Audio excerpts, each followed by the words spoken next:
Pendant 30 ans, le monde a laissé la Chine contrôler les terres rares. Aujourd'hui, Washington et Bruxelles ont compris une chose. Sans terres rares, pas d'armes modernes, pas de transition énergétique, pas de souveraineté industrielle. Alors, la riposte a commencé. Il faut comprendre le problème.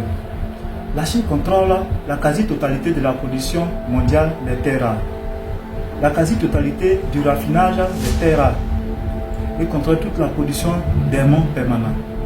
La stratégie derrière, c'est que la Chine pourrait, du jour au lendemain, bloquer les exportations, augmenter brutalement les prix et paralyser les industries, car l'Union européenne et les États-Unis dépendent fortement d'elle.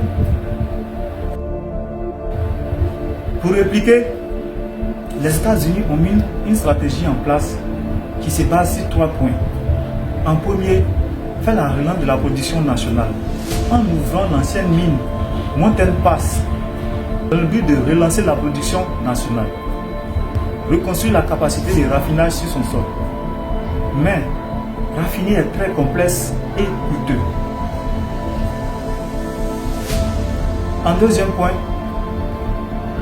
les États-Unis, avec le Inflation Reduction Act, injectent des milliards pour sécuriser la chaîne d'approvisionnement, développer les batteries et attirer les investisseurs. La logique est simple, réduire sa dépendance vis-à-vis de Pékin. Et enfin, créer une alliance stratégique.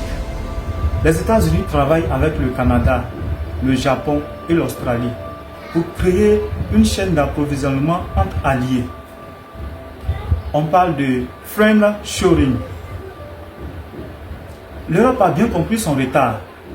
C'est pourquoi elle aussi elle vient avec sa stratégie qui est basée aussi sur 3 points.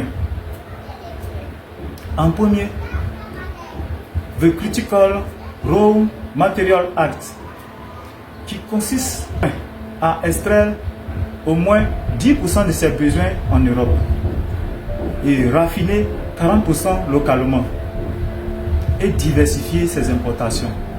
Ainsi, réduire sa dépendance vis-à-vis de la Chine d'au moins 60% par fournisseur. En second, créer de nouveaux champs miniers. De nouveaux champs miniers émergent en Europe, notamment en Suède, au Portugal. Mais l'Europe fait face à une opposition écologique, à la lenteur administrative et au coût élevé de la production. Enfin, créer un partenariat avec l'Afrique. L'Europe cherche les accords avec la Namibie, la République démocratique du Congo. Mais cette fois-ci, les pays africains veulent une transformation locale. Le transfert de la technologie et la meilleure répartition des profits, c'est-à-dire transformer la matière première sur place en partageant les données, les connaissances et à la fin partager de façon équitable le profit ou le bénéfice. Mais quelles sont les limites de cette réplique? Malgré tous ces efforts, la Chine a toujours une longueur d'avance technologique. Elle contrôle les industries des aimants et peut influencer les prix. Et surtout, construire une industrie peut prendre 10 à 15 ans. La guerre des terres rares n'est pas une guerre militaire, c'est une guerre industrielle. Les États-Unis et l'Union européenne tentent de rattraper 30 ans de retard. Mais dans la bataille du XXIe siècle, celui qui contrôle les matériaux stratégiques contrôle la puissance mondiale. Mais une question demeure. L'Afrique va-t-elle rester un seul fournisseur ou deviendra-t-elle un acteur stratégique? Dites-moi en commentaire ce que vous pensez.